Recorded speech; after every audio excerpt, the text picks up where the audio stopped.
An 18-year-old African-American male joined the United States Air Force and was assigned to Mountain Home Air Force Base and was a part of the Air Police Squadron. Upon first arriving there, the first goal that I had was for me to identify an apartment so I could bring my wife and my new baby, Melanie, out to join me in Idaho. I immediately went to the personnel office, and in talking with the guys in personnel, they said, hey, no problem finding an apartment in Mountain Home, Idaho.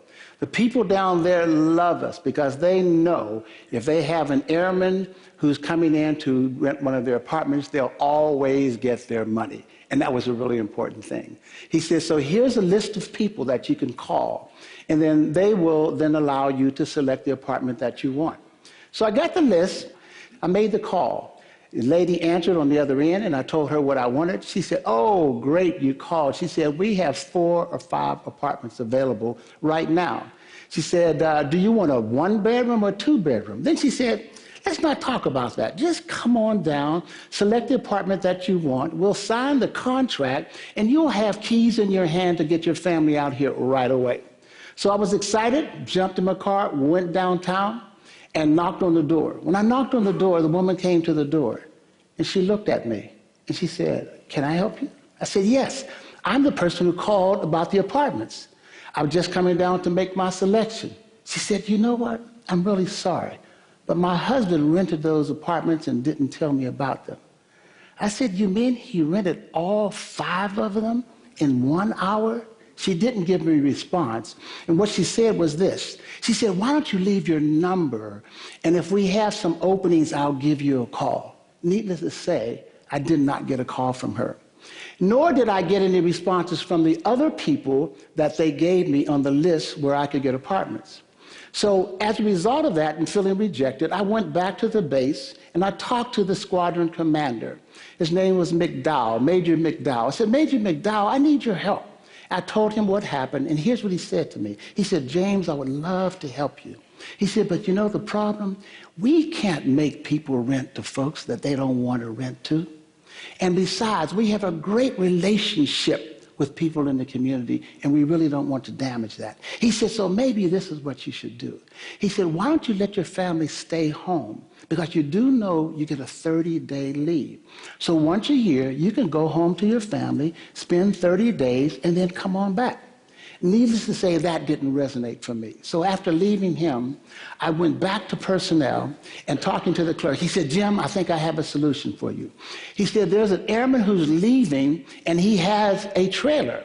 He said, if you noticed in Mountain Home, there are trailer parks and trailers all over the place. He said, you can buy his trailer, and you'll probably get a really good deal because he wants to get out of town as soon as possible. He said, and that would take care of your problem, and that would provide the solution for you.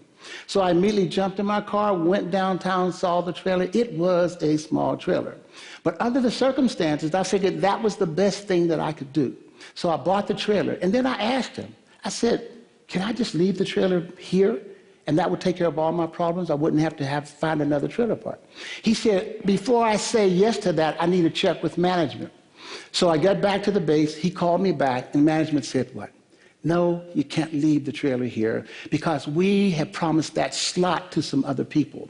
And that was strange to me because there were several other slots that were open, but it just so happens that he had promised that slot to someone else.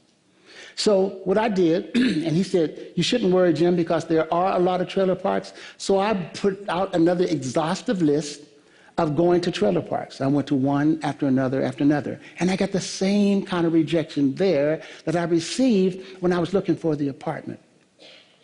And as a result, the kind of comments that they made to me, in addition to saying that they didn't have any slots open, one person said, Jim, the reason why we can't rent to you, he said, we already have a Negro family in the trailer park. He said, and it's not me, because I like you people. He said, and that's what I did too, I chuckled too, right?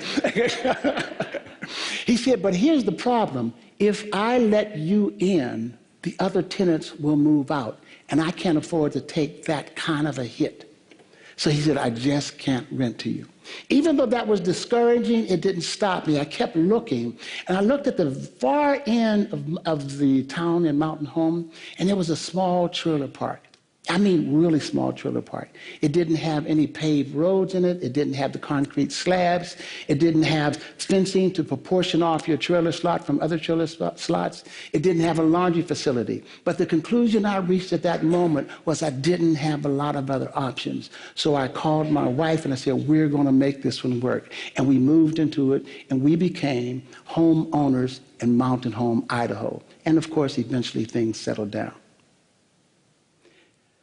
4 years after that, I received papers to move from Mountain Home, Idaho, to a place called Goose Bay, Labrador. We won't even talk about that. It was another big location, right? So my challenge then was to get my family from Mountain Home, Idaho, to Sharon, Pennsylvania. That wasn't a problem because we had just purchased a brand new automobile. My mother called and said, she'll fly out, she'll be with us as we drive, and she'll help us manage the children. So she came out, her and Alice put a lot of food together for the trip. That morning we left about 5 a.m. Great trip, having a great time, good conversation. Somewhere around 6:30, 7 o'clock, we got a little bit tired. And said, why don't we get a motel so that we can rest and then have an early start in the morning? So we were looking at a number of the motels as we drove down the road, and we saw one. It was a great big bright flashing line that says vacancies, vacancies, vacancies. So we stopped in. They were in the parking lot. I went inside. When I walked inside, the lady was just finishing up one contract with some folks. Some other people were coming in behind me. And so I walked up to the counter, and she said, how can I help you? I said, I would like to get a motel for the evening for my family. She said, you know, I'm really sorry. I just rented the last one. We will not have any more until the morning. She said, but if you go down the road about hour, 45 minutes, there's another trailer park down there. I said, yeah, but you still have the vacancies light on it. It's flashing. She said, oh, I forgot. And she reached over and turned the light off. Then she looked at me, and I looked at her. There were other people in the room. She kind of looked at them. No one said anything. So I just got the hint, and I left, went outside to the parking lot. And I told my mother, and I told my wife, and also Melanie, I said, well, it looks like we're going to have to drive a little bit further down the road to be able to sleep tonight. And we did drive down the road, but just before we took off and pulled out of the parking lot, guess what happened? The light came back on, and it said vacancy, vacancy, vacancy. We were able to find a nice place. It wasn't our preference, but it was secure, and it was clean, and so we had a great sleep that night. The piece that's important about that is that we had similar kinds of experiences from Idaho all the way through to Pennsylvania, where we were ejected from hotels, motels, and restaurants. But we made it to Pennsylvania, got the family settled. Everyone was glad to see the kids.